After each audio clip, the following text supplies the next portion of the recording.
नमस्कार, मैं प्रिया गुप्ता। आप देख रहे हैं नेशन नाउ समाचार। आइए रुक करते हैं यूपी की कुछ खास खबरों की ओर। फर्रुखाबाद के थाना कमालगंज पुलिस की बड़ी लापरवाही सामने आई है। मेडिकल के लिए ले जाते वक्त मुलजिम को घरेलू रस्सी से बांधकर अस्पताल लाया गया, लेकिन हैरानी की बात यह रही कि कोई पुलिसकर्मी रस्सी पकड़े नजर नहीं आया। मुलजिम खुद ही अपनी रस्सी थामकर अस्पताल परिसर में घूमता रहा। याद रहे, इससे पहले भी इस तरह की लापरवाही के चलते कई आरोपी अस्पताल परिसर से फरार हो चुके हैं।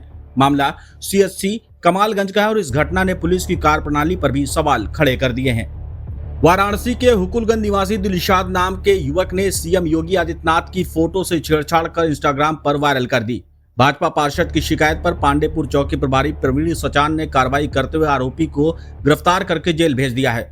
पुलिस पूछताछ में दिलशाद ने अपनी गलती मानते हुए माफी मांगी। हालांकि मामला गंभीर होने के चलते उसे जेल भेजा गया है।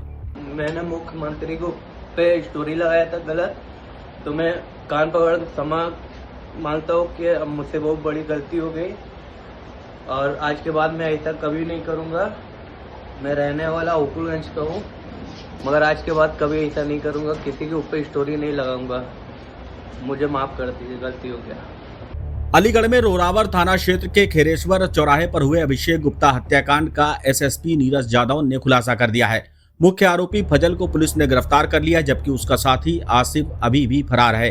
गिरफ्तार आरोपी ने कबूला है कि उसे 3 लाख रुपए की सुपारी देकर गोली चलाने के लिए कहा गया था। सुपारी अशोक पांडे ने दी थी। एसएसपी के अनुसार मृतक अभिषेक गुप्ता और महामंडलेश्वर पूजा शकुन पांडे के बीच खास रिश्ते थे। दोनों के बीच फोन और वीडियो कॉल के जरिए लगातार बातचीत होती थी, लेकिन घटना से करीब 20 दिन पहले अभिषेक ने पूजा को ब्लॉक कर दिया था। फिलहाल आरोपी के पास से 7200 रुपए नगद और एक तमंचा बरामद किया गया है। पुलिस का कहना है कि पूजा शकुन पांडे की गिरफ्तारी के बाद पूरा सच सामने आएगा। 9:30 बजे खेरेश्वर चौराहे के पास थाना रोहरावर क्षेत्र में एक व्यक्ति, इसका नाम अभिषेक गुप्ता है, जिनकी टीवीएस शोरूम था, जिनका खैर थाना क्षेत्र में उनकी 2 अज्ञात मोटरसाइकिल सवारों ने हत्या की। घटनास्थल का निरीक्षण वरिष्ठ अधिकारियों द्वारा किया गया। वार्ता की गई थी मृतक के परिजनों से, उसे तहरीर प्राप्त करके अभियोग दर्ज किया गया था, जिसमें उन्होंने 2 नामजद अभियुक्तों के खिलाफ मुकदमा दर्ज कराया था, अशोक पांडे और पूजा शकुन पांडे, जो कि गांधी बाग थाना क्षेत्र के रहने वाले। इसमें इन्वेस्टिगेशन शुरू की गई थी और मल्टीपल टीम्स का गठन इसने किया। मल्टीपल टीम्स जो हमारे सीसीटीवी फुटेज जितने भी पूरे एरिया के अलीगढ़ से लेकर खैर तक, घटना के पहले का और घटना के बाद बहुत ही सघन हम लोगों ने विश्लेषण, बहुत सारी रिकॉर्डिंग्स भी हमें उपलब्ध हुई थी और साथ ही साथ जो आपस में इनके रिलेशंस थे मतलब अभिषेक गुप्ता और पूजा शकुन पांडे और अशोक पांडे के बीच में, इसका भी हम लोगों ने गहन विश्लेषण किया। तो उसके आधार पे अशोक पांडे की गिरफ्तारी हम लोग मेरे को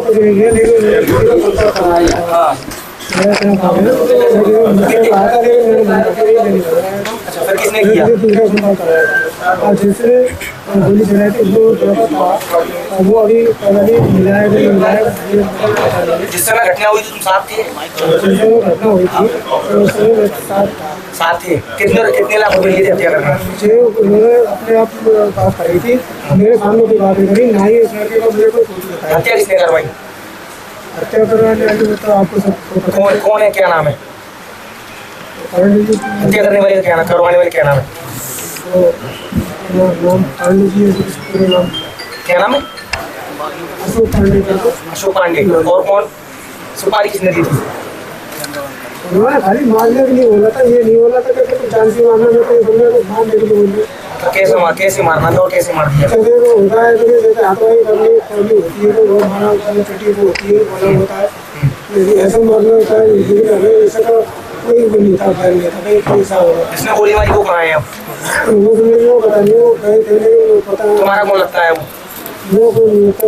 रहता था, उसका कई ऐसे केस हुए और कई विवादों में लड़ाई वगैरह आया है, तो लड़ाई झगड़े तो करता से। कासगंज में पटियाली तहसील के गंगा किनारे रहने वाले ग्रामवासियों से सिंचाई विभाग ने अपील की है।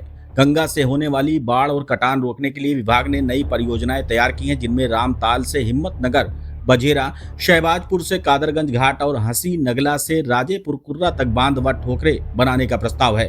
विभाग चाहता है कि किसान और ग्रामवासी अपनी राय सीधे दें, ताकि 15 अक्टूबर तक रिपोर्ट सरकार को भेजी जा सके। ये बैठक आने वाले दिनों में गंगा किनारे गाँव में होगी। अमरोहा में थाना हसनपुर पुलिस ने फेसबुक पर सीएम योगी आदित्यनाथ का आपत्तिजनक एडिट फोटो वायरल करने वाले आरोपी वाहिद सैफ को गिरफ्तार किया है।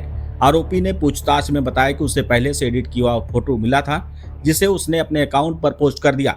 अब उसे अपनी गलती पर पछतावा है और उसने माफी भी मांगी है। पुलिस अधीक्षक ने मामले की गंभीरता को लेते हुए तुरंत गिरफ्तारी का आदेश दिया था। मेरा नाम वाहिद है, मैं हसनपुर का निवासी हूँ और मुझसे एक गलती हुई है। माननीय श्री योगी आदित्यनाथ जी की एक तस्वीर जो अभद्र तरीके से बनाई हुई थी, वो गलती से मेरी फेसबुक स्टोरी पर लग गई। उसके लिए मैं क्षमा चाहता हूँ, मुझे माफ़ कर दें। आइंदा भविष्य में कभी ऐसी गलती नहीं होगी। कासगंज में एडीजी आगरा जोन अनुपम कुलश्रेष्ठ, अलीगढ़ मंडल के डीआईजी प्रभाकर चौधरी और एसपी अंकिता शर्मा ने कासगंज में फ्लैग मार्च किया। शहर में सुरक्षा व्यवस्था का जायजा लेते हुए मिशन शक्ति केंद्र का निरीक्षण किया और महिलाओं से सीधे बातचीत की। एडीजी ने कहा कि मिशन शक्ति अभियान के तहत महिलाओं को आत्मनिर्भर और सुरक्षित बनाने के लिए लगातार कदम उठाए जा रहे हैं। इस पूरे मामले में अनुपम कुलश्रेष्ठ एडीजी आगरा जोन ने क्या कहा, वो भी आप सुनिए।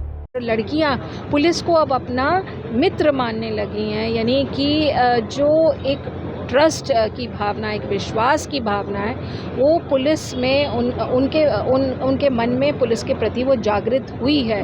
क्योंकि पुलिस ने जो ऑपरेशन जागृति और मिशन शक्ति के कार्यक्रम किए हैं और एक अपना सामाजिक दायित्व पूरा किया है सब पूर्ण संवेदनशीलता के साथ, तो निश्चित रूप से जो हमारा महिला वर्ग है, जो हमारी लड़कियां हैं, बेटियां हैं, वो सुरक्षित फील करती हैं और पुलिस में एक मित्र अपना देखती हैं, जो अगेन बहुत बड़ा बदलाव है। और मैं समझती हूँ कि उसके बाद जो हमने गश्त की पैदल, उसके बाद हम यहाँ पर आए और व्यापार मंडल और समाज के तमाम लोगों के साथ हमने बातचीत की, उनको मिशन शक्ति के बारे में बताया और उनके भी सुझाव सुने।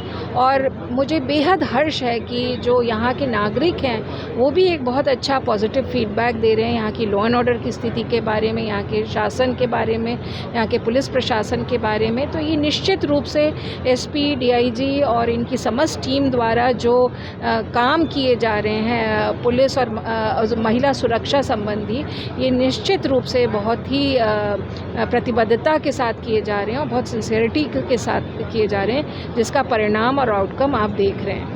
वहीं औरैया से इस वक्त की खास खबर आ रही है। मिशन शक्ति अभियान 5.0 के तहत औरैया में शारदीय नवरात्रि के अंतिम दिन एक अनोखी पहल हुई।